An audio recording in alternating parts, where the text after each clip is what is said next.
Covid ప్రభావం గురించి తప్పకుండా మాట్లాడుకోవాలి మనం. It's almost like before Covid and post Covid world. ఈ పిల్లల మీద కోవిడ్ ఎటువంటి ప్రభావం చూపించింది?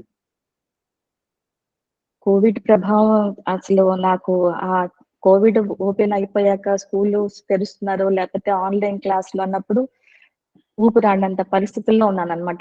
అంత చెట్టు కాల్స్ రావడం పేరెంట్స్ దగ్గర నుంచి, పేరెంట్స్ వచ్చి నన్ను కలవడం, ఇలాంటి పరిస్థితులు ఉండినాయి. అంతవరకు అప్పటిదాకా నా ప్రాక్టీస్ అంత బిజీగా అవ్వడం నేను చూడ. బేసికల్ గా ఆ టైంలో చదువు పరంగా పిల్లల్లో వస్తే గనక ఫస్ట్ అసలు అయోమయం పరిస్థితుల్లో ఉన్నాం అందరం ఆ కోవిడ్ టైంలో. అందరికి ఆఫీస్ వాళ్ళకే టైం పట్టింది వాళ్ళు మళ్ళీ వాళ్ళ బ్యాక్ టు వాళ్ళ వర్క్ రావడానికి. అలాంటిది పిల్లల విషయంలో స్కూల్ కి వెళ్ళాలి, తల్లిదండ్రులకి ఇక్కడ ఉన్నారో తెలియదు. కొంతమంది తల్లిదండ్రులకైతే అసలు వాళ్ళు ఏ క్లాస్ చదువుతున్నారు, ఏ సబ్జెక్ట్ లో ఎంత మార్కులు వస్తున్నాయి అన్న దీనికి కూడా వాళ్ళకి టైం ఉండేది కాదు చూసుకోవడానికి. సో ఇలా ఉన్న పరిస్థితుల్లో ఇంత లాంగ్ గ్యాప్ వచ్చేసరికి పిల్లలు ఆడుకోవడము, అందులో బయటికి వెళ్ళి ఏం ఆడుకునేది లేదు, ఇంట్లోనే 4 గోడల మధ్యాహ్నం ఉన్నాయి కాబట్టి ఇంకా సెల్ఫ్ డిస్ట్రక్టివ్ కానీ, వైలెంట్ బిహేవియర్స్ కానీ, అబ్యూజెస్ కానీ, ఫిజికల్ అబ్యూజెస్ కానీ ఒకటి కాదు 4 రకాలుగా అది అన్ని రేంజ్ల్లో ఉన్నాయి కిరణ్. అది 3 ఏళ్ల నుంచి మన బయట చాలా రేంజ్ లో ఉంది. దాని తర్వాత ఇంకోటి ఏంటంటే మెల్లిమెల్లిగా ఆన్లైన్ క్లాసెస్ అవుతున్నప్పుడు స్టార్ట్ అవుతున్నాయి అనుకున్నప్పుడు పిల్లలకి పేరెంట్స్ అమ్మయ్య ఇంతవరకు వీళ్ళని ఎంగేజ్ చేయొచ్చు, ఈ కాసేపు అయినా వీళ్ళని ఎంగేజ్ చేయొచ్చు కాస్త ఆన్లైన్ క్లాసెస్ తోటి అని అనుకుని అప్పటిదాకా వీళ్ళకి ఒక స్ట్రక్చర్డ్ బిహేవియర్ ఉన్నప్పుడు స్కూల్ గ్యాడ్జెట్స్ నుంచి దూరంగా ఉన్న పిల్లలకి ఒక్కసారి చేతికి ఏదో పెద్ద ఇది ఇచ్చినట్టు అనమాట, ఒక పెద్ద బొమ్మ ఇచ్చినట్టుగా ఫోన్లు వచ్చేసరికి ఫోన్లో ల్యాప్టాప్ ఐప్యాడ్స్ ఏదో గ్యాడ్జెట్స్ వచ్చేసరికి ఈ ఆన్లైన్ క్లాసెస్ కి అడ్జస్ట్ అవుతూనే ఒక వాళ్ళ మైండ్ లో ఎక్స్ప్లోర్ చేయాలంటే పిల్లలకి టెండెన్సీనే బేసికల్ గా ఎక్స్ప్లోరేషన్. ఏముంది దీంట్లో ఇంకా ఏమున్నాయని ఎక్స్ప్లోరేషన్ తోటి ఆ మిగతా కాంటెంట్ కి కూడా వాళ్ళు చూడటానికి అలవాటు పడ్డారు మెల్లిగా.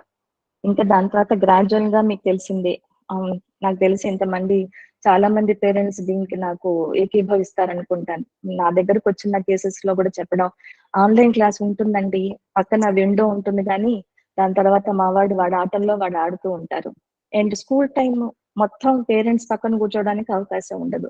సో వాళ్ళ పనులలో వాళ్ళు ఉంటే పిల్లలు చేసే పనులు పిల్లలు, ఎస్పెషల్లీ మ్యాథ్ క్లాసే ఉందనుకోండి, ఎంతమంది పిల్లలకి మ్యాథ్ క్లాస్ అంటే ఇష్టం చెప్పండి. నేను మ్యాథ్ ఎందుకన్నానంటే నాకు భయం కాబట్టి మ్యాథ్ అంటే. సో అందుకని అలా నాలాంటి పిల్లలు ఉన్నారనుకోండి, ఇలాంటి అవకాశం వస్తే బ్రహ్మాండం, శుభ్రంగా ఏదో చూడటం లేకపోతే ఏ కాంటెంటో వినడం అనమాట. సో ఇలా పక్కకి డైవర్ట్ అయిపోయేసరికి ఆ చదువులో పెద్ద గ్యాప్ వచ్చేసి ఇంకోటి ఏంటంటే వీళ్ళకి ఈ మాధ్యమం బాగా అలవాటు అయిపోయింది, ఈ మల్టీమీడియా బాగా అలవాటు అయిపోయేసరికి ఇంకా బేసికల్ గా మళ్ళీ బ్యాక్ టు రొటీన్. మనం అంతా ఇదైంది, సర్దుకుంది, కోవిడ్ పీరియడ్ అంతా సర్దుకుంది, మళ్ళీ స్కూల్ తెరిచారనేసరికి ఇప్పుడు ఎట్లా ఉంటుంది బ్రహ్మాండంగా. మనం ఇది ఒక పిక్నిక్ వెళ్ళి వచ్చాక మరుసటి రోజు ఆఫీస్కి వెళ్ళమంటే ఎలా ఉంటుంది మీకు, అలా అనమాట పిల్లలకి భాష. అబ్బా ఇంకా హాలిడే మూడ్ లో ఉన్నాం కదా, మెల్లిగా వెళ్దాంలే, తర్వాత లేకపోతే 2 రోజుల తర్వాత ఏదో బాస్ కి చెప్పి చూసుకొని తిరిగ్గా వెళ్దాంలే. అదేంటంటే ఆ మూడ్ లోకి రావడానికి బేసికల్ గా మనం ఒక మైండ్ సెట్ తోనో ఒక మూడ్ లోనో మనం ఉంటాం కాబట్టి ఆ మూడ్ లోకి రావడానికి వాళ్ళకి టైం పడుతుంది. కాబట్టి పిల్లలు ఆన్లైన్ క్లాసెస్ ఉంది, ఆఫ్లైన్ అయినా కూడా ఏదో ఒకటి అవకాశం ఉన్నప్పుడు ఆన్లైన్ క్లాసెస్ కి సాధారణంగా అందరూ ఆన్లైన్ క్లాసెస్ కి, ఎందుకంటే పొద్దున్న లేవక్కర్లేదు, లేచినా పరిగెత్తుకుంటూ స్నానాలు చేసో యూనిఫామ్ వేసుకున్నా వెళ్ళక్కర్లేదు, కింద ఏం వేసుకున్నా పర్వాలేదు, పైన షర్ట్ కనపడితే చాలు యూనిఫామ్. బ్రష్ చేసుకున్నావా అడగరు, బ్రేక్ఫాస్ట్ చేసావా అడగరు. ఈ డిసిప్లిన్ లేదు కదా, ఇది లేకపోయేసరికి ఇంకా ఆనందం పిల్లలకి. సో ఇదంతా ఈ డిసిప్లిన్ పక్కకి వెళ్ళిపోయింది. దాని తర్వాత ఇంకా రాత్రింపగళ్ళు పిల్లలతోటి ఇక్కడ ఏంటి మేజర్ కమ్యూనికేషన్ అనమాట. ఫిజికల్ గా క్లాస్ రూమ్ లో ఉన్నారనుకోండి అది లిమిటెడ్ గానే ఉంటుంది, ఎందుకంటే డిస్ట్రాక్షన్స్ చాలా ఉంటాయి కాబట్టి మనకి వేరే మాట్లాడుకోవడానికి అవకాశం ఉంటుంది.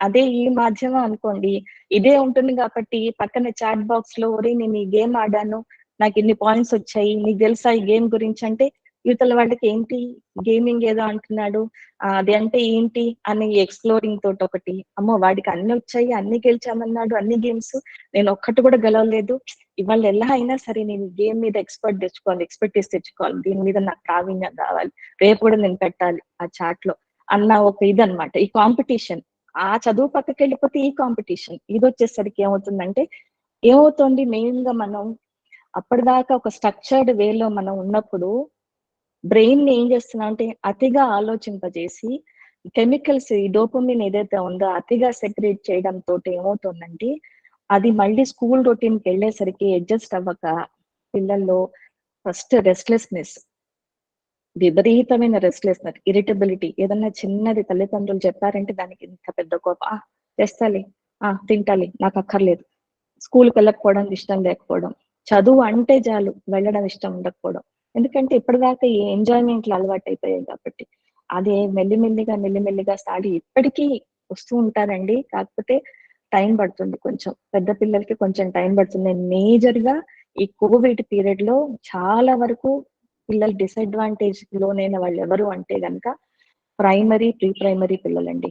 3 ఏళ్ల నుంచి 5 ఏళ్ల పిల్లల వరకు వాళ్ళకి అసలే ఆ స్టేజ్ లో ఫౌండేషన్ చాలా చాలా అవసరమైన టైంలో తల్లిదండ్రులకి కొంతమంది తల్లిదండ్రులు స్మార్ట్ ఉంటారు, వాళ్ళు ఆన్లైన్ లో చెక్ చేసుకున్న ఇంట్లో పిల్లల్ని ఎట్లా ఎంగేజ్ చేయాలి.